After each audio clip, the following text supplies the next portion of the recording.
আমাকে এই খবর আসছে যে আপনি ছাত্রদের গুলি করার পর্যন্ত নির্দেশ দিয়েছেন। আপনি ছাত্রদের গুলি করার পর্যন্ত নির্দেশ দিয়েছেন। আপনারা যেদিনকে আমাদেরকে সাদা গাড়ির মাধ্যমে তুলে যাওয়ার প্ল্যান করছিলেন যে আপনাদের প্রশাসনের সিটিএসপির মাধ্যমে আমাদের তুলে নিয়ে যাবেন, সেদিনকে আমরা কিন্তু বলছি আমরা ভার্সিটির অথরিটি ছাড়া যাবো না। কারণ এই পুলিশ বাহিনী 16 বছর ধরে জনগণের কাছ থেকে গ্রহণযোগ্য ধারাইছে, এটা আপনি শিওর? আপনারা এখন ভয় পান রাস্তায় নামতে, লজ্জা লাগে আপনাদের, আপনারা এই ড্রেস করে রাস্তায় নামতে আপনাদের লজ্জা লাগে।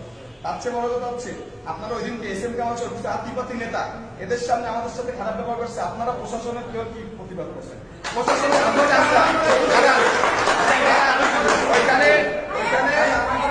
ওইখানে একজন সিনিয়র সিটিজেন ছিল, আমাদের অভিভাবক, তাকে রাজাকারের বাচ্চা বলে গালি দেওয়া হয়েছে। আপনি তখন কেন প্রতিবাদ করেন নাই?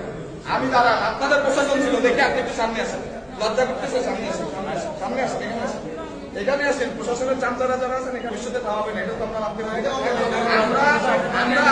আমরা ছাত্র জনতা মিলে আন্দোলন করছি 16 বছর ধরে কোনো দল কিন্তু জনগণকে এক করে অভ্যুত্থান ঘটাইতে পারে না। আমরা ছাত্ররা জনগণকে এক করে অভ্যুত্থান ঘটাইছি এবং সেই ক্ষেত্রে আপনাদের প্রশাসনের ভূমিকা আমরা জানি। আপনি গুলি অর্ডার দিচ্ছেন, এই শান্তিপ্রিয় খুলনায় আপনি টিয়ার সেল মারাইছেন, আপনি লাঠি বেড়া করাইছেন,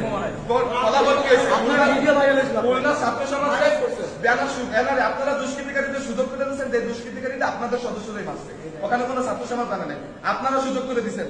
আপনারা এত বড় পড়াশোনা করেছেন, আপনারা বুঝেন না দেশের মানুষের জন্য কর্তব্য কি। স্বরাষ্ট্র মন্ত্রণালয়ের আন্ডারে আপনারা দেখেন, আপনারা শুধু নির্দেশ পালন করছেন, আপনারা কুকুরের মতো নির্দেশ পালন করছেন। একটা রুটি দিচ্ছে, আপনারা রুটি কুকুরের মতো এবার খাইছেন। আপনাদের এই পুরো প্রশাসন, ক্যাম্পাসে যারা আছে, খুলনায় যারা আছে, আমাদের এই পুরো প্রশাসন বদলি করবেন, নতুন প্রশাসনের সাথে আমরা মিটিং করবো, এছাড়া আমরা কোনো মিটিং করবো না।